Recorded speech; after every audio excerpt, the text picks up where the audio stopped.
কর্তব্যে গাফিলতির অভিযোগে ভোটের মুখে ভবানীপুরে সাসপেন্ড করা হলো ৩ জন ম্যাজিস্ট্রেটকে। ভবানীপুরে ভোটের দায়িত্বে থাকা ৩ আধিকারিককে সরালো নির্বাচন কমিশন। সাসপেন্ড ৩ আধিকারিক সুরঞ্জন দাস, সত্যরঞ্জন পাল ও সৌভিক নন্দী। কর্তব্যে গাফিলতির অভিযোগে সাসপেন্ড ভবানীপুরের ৩ আধিকারিক। ফ্লাইং স্কোয়াডের ম্যাজিস্ট্রেটের দায়িত্বে নিযুক্ত ছিলেন ৩ আধিকারিক। ১৭ তারিখ রাত ৯টা থেকে ১৮ তারিখ সকাল ৭টা পর্যন্ত ডিউটি ছিল এই ৩ আধিকারিকের। রাত ১১টার সময় ভবানীপুর থানার সামনে প্রয়োজন ছাড়াই বসেছিলেন এই ৩ আধিকারিক। সারপ্রাইজ ভিজিটে ৩ আধিকারিককে বসে থাকতে দেখেন আয় ব্যয় পর্যবেক্ষক। ৩ আধিকারিক ঠিকমতো নিজেদের দায়িত্ব পালন করেননি। ভবানীপুরের ভোটের দায়িত্বে থাকা ৩ ম্যাজিস্ট্রেটকে সরিয়ে এমনটাই জানিয়েছে নির্বাচন কমিশন। আইপ্যাকের কর্মীদের ছুটিতে যাওয়ার ইমেল ঘিরে তোলপাড়। সোশ্যাল মিডিয়ায় একটি ইমেলের স্ক্রিনশট পোস্ট করেছেন বিজেপির মুখপাত্র কেয়া ঘোষ। আর এই অবস্থায় বীরভূমের মুরারইয়ের সভায় ফের ইঙ্গিতপূর্ণ মন্তব্য করেন মমতা বন্দ্যোপাধ্যায়। দুদিন পরেই পশ্চিমবঙ্গে বিধানসভা নির্বাচন। এই আবহে তৃণমূলের ভোট কুশলী সংস্থা আইপ্যাকের তরফে আপাতত কাজ থামিয়ে দেওয়া এবং কর্মীদের ছুটিতে যাওয়ার ইমেল ঘিরে তোলপাড় পড়ে গেছে। বিজেপি মুখপাত্র কেয়া ঘোষ সোশ্যাল মিডিয়ায় একটি ইমেলের স্ক্রিনশট পোস্ট করেছেন, যেখানে দেখা যাচ্ছে আইপ্যাকের এইচআরের তরফে লেখা হয়েছে, কিছু আইনি সমস্যার জন্য পশ্চিমবঙ্গে এখন থেকে কাজ বন্ধ রাখার সিদ্ধান্ত নিয়েছে কর্তৃপক্ষ। এই পরিস্থিতিতে সমস্ত কর্মী ও সদস্যদের 20 দিনের জন্য সাময়িক ছুটি নেওয়ার অনুরোধ করা হচ্ছে। এই সময়সীমা শেষ হলে অর্থাৎ 11ই মের মধ্যে আমরা ফের একত্রিত হব, পরিস্থিতি পর্যালোচনা করব এবং পরবর্তী পদক্ষেপ ঠিক করব। সোমবার সেক্টর 5-এ আইপ্যাকের অফিসে গিয়েও দেখা মেলেনি কোনো কর্মীর। আমরা দাঁড়িয়ে রয়েছি সল্টলেকে সেক্টর 5-এর গোদরেজ ওয়াটারসাইড বিল্ডিংয়ের 11 তলায়, যেখানে আইপ্যাকের অফিস রয়েছে। ইতিমধ্যে আমরা দেখছি যে এই যে আইপ্যাকের অফিসের যে রিসেপশন সেটা সম্পূর্ণ বন্ধ অবস্থায়, এবং এখানে এই যে গেট দুটি রয়েছে, একটি গেট ভেতর থেকে সম্ভবত বন্ধ, আরেকটি গেট এখানে দেখা যাচ্ছে যে তালা ঝুলছে। আমরা এখানে দেখলাম যে ভেতরেও লাইট বন্ধ অবস্থায় রয়েছে এবং এখানে কয়েকজন ফেসিলিটিসের দায়িত্বপ্রাপ্ত কয়েকজন হচ্ছে। বন্ধ হয়েছে কবে থেকে, মানে কাজ বন্ধ? রবিবার সকাল থেকে কেউই আসছে না, শুধু ওই হাউসকে মোছামুছি এইসব কাজ হচ্ছে, ডাস্টিং হচ্ছে। নির্দিষ্ট কোনো কারণ বা জানানো হয়েছে? আমরা জানি না, ওটা পলিটিক্যাল ব্যাপারে, ওসব আমরা মোটামুটি তাও কতজন প্রত্যেকদিন আসা যাওয়া করে অ্যাপ্রক্সিমেটলি? 350-400 আছে। রিসেপশনেও লোক থাকে কিন্তু কেউ নেই। আপনি কি এখানকারই কর্মী? কোন ডিপার্টমেন্টে আছেন ওটাই জিজ্ঞেস। ফ্যাসিলিটি ডিপার্টমেন্টে। আইপ্যাকের তরফে এ নিয়ে সরকারিভাবে কিছু জানানো হয়নি।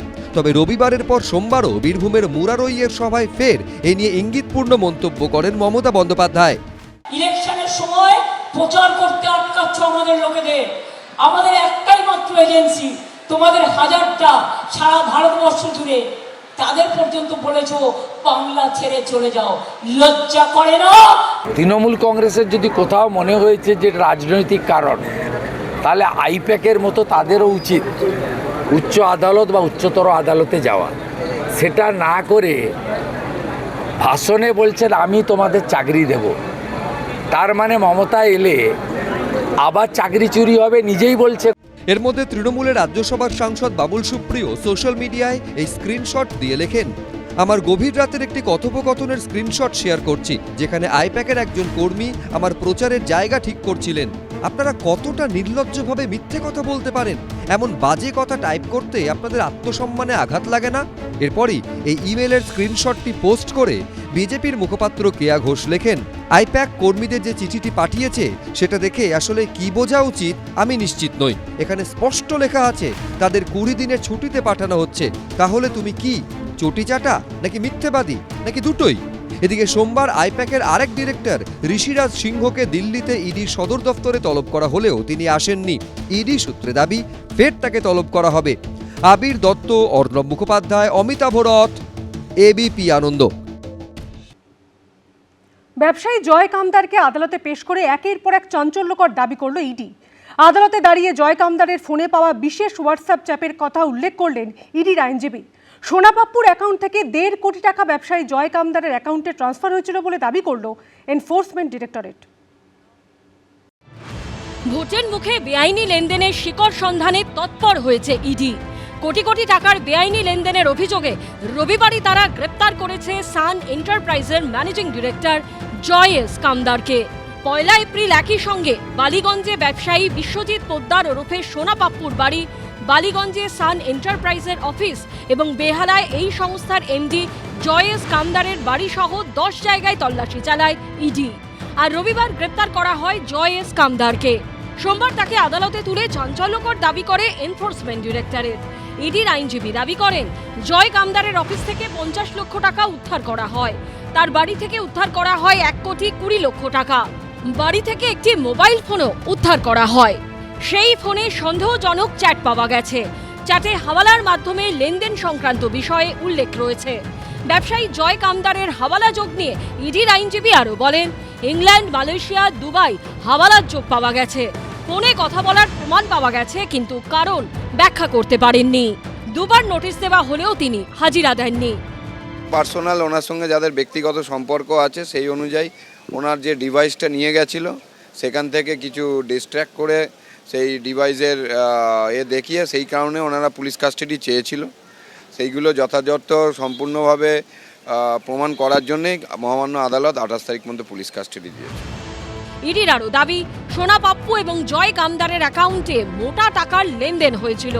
সোমবার ইডির আইনজীবী আদালতে দাবি করেন, সোনা পাপ্পুর অ্যাকাউন্ট থেকে 1.5 কোটি টাকা ট্রান্সফার হয়েছিল ব্যবসায়ী জয় কামদারের অ্যাকাউন্টে। যদিও তিনি দাবি করেছেন 15 লক্ষ টাকা ট্রান্সফার হয়েছিল। ডিজিটাল তথ্য সামনে রেখে জেরা করা প্রয়োজন। চ্যাটে বিভিন্ন কারেন্সির উল্লেখ মিলেছে। বিদেশি কারেন্সির ছবিও পাওয়া গেছে। এর থেকে ইঙ্গিত পাওয়া যায় অভিযুক্ত ক্রস বর্ডার হাওয়ালার সঙ্গে যুক্ত। অভিযুক্ত ব্যবসায়ী জয় কামদারের আইনজীবী পাল্টা সওয়াল করেন, ইডি এই মাসেই তদন্ত শেষ করতে চাইছে কেন? ইডি দাবি করেছে, সান গোষ্ঠীর হিসেব থেকে জানা গেছে কলকাতা পুলিশের ডিসি শান্তনু সিনহা বিশ্বাসের 2 ছেলে তাদের থেকে ফ্ল্যাট কিনেছেন। তারা এটা বলছে না যে সেই চুক্তি বাতিল হয়েছিল। যে 4টি মামলার উপর ভিত্তি করে ইডি তদন্ত শুরু করেছে তার একটি চার্জশিটেও জয় কামদারের নাম নেই। 1 এপ্রিল সোনা পাপ্পুর বাড়ি থেকে আগ্নেয়াস্ত্র উদ্ধার করেছিল ইডি। সেই আগ্নেয়াস্ত্র নিয়েও এবার চাঞ্চল্যকর দাবি করল এনফোর্সমেন্ট ডিরেক্টরেট। আদালতে জমা দেওয়া নথিতে তারা দাবি করেছে, আগ্নেয়াস্ত্রটি কেনা হয়েছিল জেটি ক্যালকাটা আর্মস নামে বিপণী থেকে, যার অন্যতম মালিকানা রয়েছে জয় কামদারের নামে। 15 জানুয়ারি ওই আগ্নেয়াস্ত্র 50 রাউন্ড কার্তুজ কেনা হয়েছিল সোনা পাপ্পুর স্ত্রীর নামে। সেই রিভলভার বাজেয়াপ্ত করা হচ্ছে এবং যখন স্ত্রীকে প্রশ্ন করা হয় 1 এপ্রিল তল্লাশির সময় যে তার ভ্যালিড ডকুমেন্ট দেখাতে হবে, তিনি কিছু দেখাতে পারেননি এবং তারপরেই সেটা কিন্তু বাজেয়াপ্ত করা হয় এবং গড়িয়াহাট থানাকে হ্যান্ডওভার করা হয়। রবিবার গ্রেপ্তারির পর অসুস্থ হয়ে পড়ায় জয়েস কামদারকে আদালতে পেশ করা যায়নি। তাকে আরজিকর হাসপাতালে ভর্তি করা হয়। বিচারক বলেন, সোমবারের মধ্যে হয় আদালতে উপস্থিত করাতে হবে, নয়তো মেডিকেল রিপোর্ট দিতে হবে। সোমবার সকালে হাসপাতালে পৌঁছন ইডি অফিসাররা। সেখান থেকে জয়েস কামদারকে নিয়ে যাওয়া হয় স্পেশাল কোর্টে। 28 এপ্রিল পর্যন্ত জয় কামদারকে ইডি হেফাজতের নির্দেশ দিয়েছে আদালত। পার্থপ্রতিম ঘোষ, প্রকাশ সিনহা ও আবির দত্তের রিপোর্ট, এবিপি আনন্দ। এবিপি আনন্দ, এগিয়ে থাকে, এগিয়ে রাখে।